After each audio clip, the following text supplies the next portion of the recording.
Hi friends, आज मैं आपके साथ मेरी अकाउंट्स की कॉपी शेयर करने जा रहा हूं जो आईसीआई के द्वारा मैंने आरटीआई फाइल करके मंगवाई थी। आप भी अपनी अगर अगली बार अगर कॉपी मंगवाना चाहे तो आरटीआई फाइल करके मंगवा सकते हैं। ठीक है, इसमें सिर्फ 10 रुपये का ही चालान कटता है। उसके बाद आपकी सभी की सभी कॉपियाँ हैं वो आरटीआई से मिल जाती हैं। ठीक है, तो चलते हैं वीडियो में आगे और बताता हूँ कि देखिए कैसे मेरे को 58.5 मार्क्स मिले हैं अकाउंट्स में, कहाँ कहाँ मेरी मिस्टेक्स थी, कैसे कैसे आईसीआई मार्किंग स्कीम होती है। तो चलिए पूरी वीडियो देखना, इसमें कंप्लीट डिटेल दूंगा मैं आपको। देखिए इसमें फर्स्ट क्वेश्चन होता है वो 12 मार्क्स का आता है, ट्रू फॉल्स। इसमें मेरा पहला ही ट्रू फॉल्स गलत हो गया था, उसके बाद सारे सही थे उसमें, जिसके कारण मुझे 9.5 मार्क्स मिले हैं। हाफ मार्क्स कट गया था 5 वाले में, पता नहीं रीजन सही नहीं होगा। उसके बाद अगला था, इसमें सी का किया था मैंने, बी का नहीं किया था क्योंकि वो एक थ्योरी क्वेश्चन था और थ्योरी क्वेश्चन के लिए मैंने प्रैक्टिस भी नहीं की थी, तो वो मैंने सोचा लास्ट में करूँगा, तो टाइम भी नहीं मिला। उसके बाद जनरल एंट्रीज थी इसमें, यानी रेक्टिफिकेशन ऑफ एरर का था, जिसमें मैंने कर दिया था पूरा सही सही, और ये मुझे पूरे 4 मार्क्स मिले थे इसमें। इसके बाद अगला बैंक रिकॉन्सिलेशन स्टेटमेंट का था, वो भी मैंने पूरा अटेम्प्ट किया था देखना, और उसमें भी मेरे को पूरे के पूरे मिल गए थे 10 मार्क्स का आया था।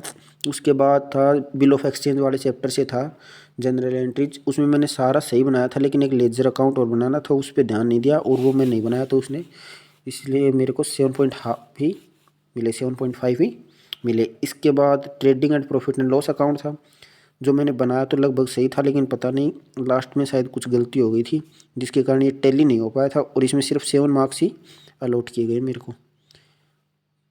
उसके बाद अगला क्वेश्चन था रिवैल्यूएशन अकाउंट, इसमें मैंने बनाया था और बैलेंस शीट भी बनाने की कोशिश की थी, लेकिन ये पूरा सही से नहीं हो पाया था, इसमें मेरे को सिर्फ 5 मार्क्स ही मिले थे।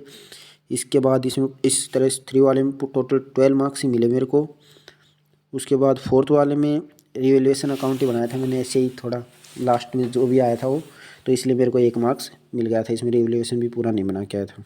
उसके बाद इनकम एंड एक्सपेंडिचर एनपीओ का बनाया था, बैलेंस शीट बनाई थी, बैलेंस शीट टैली नहीं हुई थी, ये तो डाटा ऐसी टैली करने के लिए लिख दी थी मैंने, और इस कारण से मेरे को इसमें 7.5 ही मिले, ज़्यादा कुछ नहीं मिला। इसके बाद लास्ट क्वेश्चन था 6 का, जिसमें जनरल एंट्रीज करनी थी और बैंक अकाउंट बनाना था, दोनों मैंने शायद दोनों ही सही बनाए थे, लेकिन पता नहीं मेरे को इसमें क्या कटे, और मैंने देखा भी नहीं उसके बाद कॉपी आने के बाद भी ज़्यादा कुछ, तो इसमें मेरे को 7 मार्क्स ही मिले। 15 मार्क्स का क्वेश्चन था, इसमें बी का भी मैंने नहीं किया क्योंकि वो थ्योरी क्वेश्चन था और थ्योरी क्वेश्चन के लिए मैं प्रिपेयर नहीं था। तो इस प्रकार से मुझे टोटल 58.5 मार्क्स मिले, यानी 59 ही हो गए थे फिर मेरे राउंड ऑफ होके। तो देखना कंपलसरी में मेरे को 13.5 मिले, सेकंड के में 17.5 मिले, इसमें सिर्फ 2.5 ही कटे थे बिल ऑफ एक्सचेंज में। उसके बाद थर्ड वाले में मेरे को 12 मिले, उसके बाद 4th में 8.5 मिले, और लास्ट वाले में 7 मिले, क्योंकि इनमें मेरे पास टाइम कम बचा था, तो मैं जल्दबाजी में बहुत गलतियाँ करके आया था।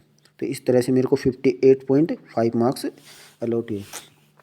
तो आप भी इन चीज़ों का ध्यान रखना कि जितना भी क्वेश्चन आए आपको अटैम्प्ट जरूर करना है। अगर आपका आधा क्वेश्चन भी सही होगा तो उसके लिए भी ऐसे ही आपको मार्क्स पक्का है देगा। तो जितना भी क्वेश्चन आए अटैम्प्ट जरूर करके आना है। Thank you. Subscribe my channel for more videos. धन्यवाद।